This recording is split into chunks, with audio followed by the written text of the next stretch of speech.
ఢిల్లీలో బనకచెర్ల పంచాయతీ నడుస్తోంది. గల్లీలో ప్రాజెక్టు కట్టాలంటే ఢిల్లీలో క్లియరెన్స్ కోసం ఏపీ తీవ్ర ప్రయత్నాలు చేస్తుంటే అనేక సందేహాలు వ్యక్తం చేస్తోంది సెంట్రల్ వాటర్ కమిషన్. ప్రాజెక్ట్ ని అడ్డుకునే విషయంలో తగ్గేదేలే అంటోంది తెలంగాణ సర్కార్. బనకచెర్లపై ఒక అడుగు ముందుకు 2 అడుగులు వెనక్కు అన్నట్టుగా మారింది పరిస్థితి. వడివడిగా అనుమతులు తెచ్చుకొని వేగంగా ప్రాజెక్టు కట్టాలనే ఆలోచనతో ఉంది ఏపీ ప్రభుత్వం. అనుమతుల కోసం కేంద్రానికి వినతులు కూడా పెట్టుకుంటోంది. పలు ప్రశ్నలతో రాష్ట్రానికి లేఖ రాసింది కేంద్ర జల సంఘం.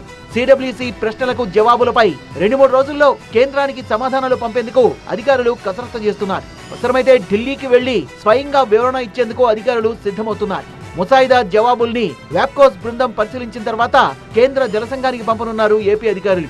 సీఎం చంద్రబాబు సైతం ఈ అంశంపై ప్రత్యేకంగా దృష్టి పెట్టారు. బనకచెర్ల ప్రాజెక్టుతో ఎవరికీ నష్టం లేదనే విషయాన్ని స్పష్టంగా చెప్పాలని అధికారులకు సూచించారు సీఎం చంద్రబాబు. ఎగువ రాష్ట్రాలకు ఇబ్బంది లేకుండా సముద్రంలోకి వెళ్లే వృధా నీటినే వాడుకుంటామని సిడబ్ల్యూసీకి సాధికారికంగా వివరించాలని సీఎం సూచించారు. అనుమతుల కోసం ఏపీ విశ్వ ప్రయత్నాలు చేస్తోంటే అడ్డుకునేందుకు తెలంగాణ తనవంతు ప్రయత్నాలు చేస్తోంది. సోమవారం ఢిల్లీకి వెళ్తున్న సీఎం రేవంత్ కేంద్ర జలశక్తి మంత్రితో భేటీ అయ్యే అవకాశం ఉంది.